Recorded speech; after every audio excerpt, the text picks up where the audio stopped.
Ito pang isang maganda, yung kinikwento ko sa inyo kahapon kay ginawa ni Senator Tolentino, itong parang busway na ginawa niya o yung bus carousel. This time, mga ship naman ng ginawa niya ng parang batas na ipapasa para magkaroon ng maritime zone kung saan ito lang ang mga pwedeng daanan. Okay? Committee on Maritime and Admiralty Zones Chairperson Francis Tolentino, wala nang bago kung may naispatan ngang Chinese militia sa Sabina Shoal. Siguro sinasabayan nila yung yung joint yung bilateral exercise ng US Navy and Philippine Navy.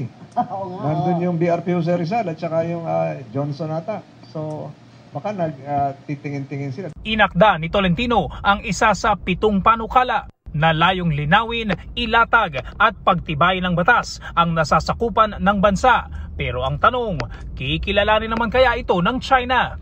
We don't expect, as they don't recognize the arbitral ruling, but again, we will be asserting something that will have a legal basis. Because you will now be domesticating international law. Pinag-aaralan din daw ng maganda yan. Ngayon sinasabi ko nga sa inyo, even if, kasi ang question dyan, kasi may mga nagtanong, di ba? Paano yan? Kung hindi naman pala susundin ng China, kahit ba gumawa tayo ng batas. But again, pag gumawa tayo ng batas, ibibigay natin yan sa lahat eh. Hindi lang naman sa China yan eh. Ibibigay natin yan, magkakaroon yan, madidiscuss yan, international law, nasasabihin nila, sandali, bakit ito hindi sumusunod? So talaga ma-emphasize doon na inassert na natin na ating yan, inassert na natin na bawal pumunta yung iba dyan, eto lang ang pwede nyong daanan, at pag hindi kayo sumunod, pwede nang talagang tawaging pansin ang buong... Kasi remember, parang ganito sa batas eh. Sa Pilipinas, pag gumawa ka ng batas, hindi mo sinunod, huhusgahan ka ng husgado, pakukulong ka. O kung ano man yung penalty nung hindi mo pagsunod. Paano naman yan? Sino maghuhusga ngayon?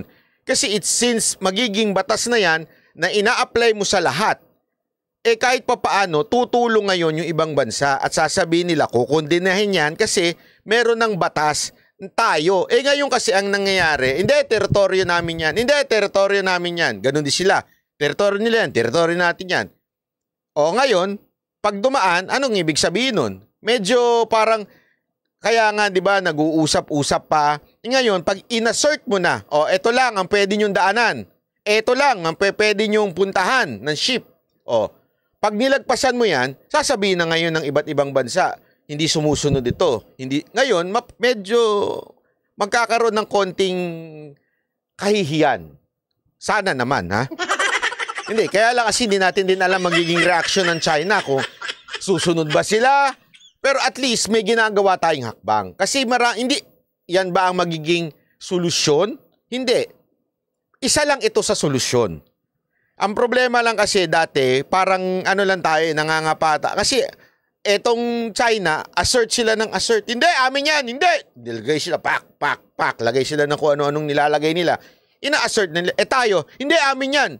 Pero wala kaming gagawin. Hindi, amin yan. Pero amin yan. Pero hindi namin. Kaya nga 'di ba isa pa nga suggestion, alam ko si Senator Robin ata nag-suggest nito eh. Talagang patirhan na natin yung island. Tapos nandun na magkakaroon na ng mga tao doon para talagang i-assert natin atin 'yan. May mga tao na. May gobyerno na nandun. Hindi niyo na pwedeng puntahan. 'Yun ang kailangan. It's time to assert the authority. Diba? Panindigan natin atin to. May batas kami ngayon ditong ginagawa. Ayun. Special Committee ang pagpapanukala na magkaroon ng isang archipelagic sea lane. Dedicated na lang po yung sea lanes para po madaling ma-monitor ng Philippine Coast Guard, ng Customs, ng Immigration. Alam kung saan nadan. Para sa GMA. Maganda yung ginawa ni Senator Tolentino na to. Malaking tulong ito sa laban dito. Para at least, kunwari, kasi di ba mayroong mga bumibisita sa atin. Hindi lang naman Amerika eh. Ibang mga bansa na sumasama sa atin, mapapakita, ito lang yung lugar na yon. Pagka naging batas na yan, ito yung lugar na pwedeng daanan. So, sila rin titingnan nila, ito lang pala, yan. Maganda, di ba? Sa palakpakan natin.